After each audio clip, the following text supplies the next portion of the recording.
Pemirsa, sebagai upaya mendukung efisiensi dan penghematan energi, kebijakan WFH bagi ASN diperpanjang hingga akhir September 2026. Pengamat menilai pelayanan publik harus menjadi prioritas agar kebutuhan masyarakat tidak terganggu.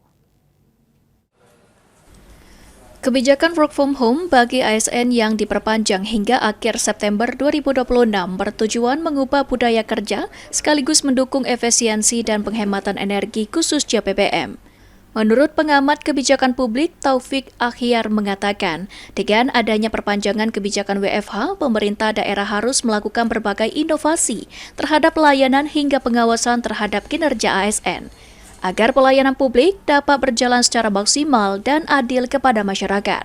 Yang intinya dengan WFH tidak mengurangi kinerja, tapi justru meningkatkan kinerja yang lebih efisien dan lebih cepat.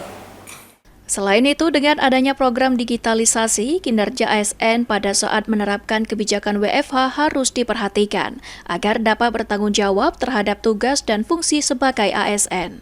Eki Saputra, PAL TV.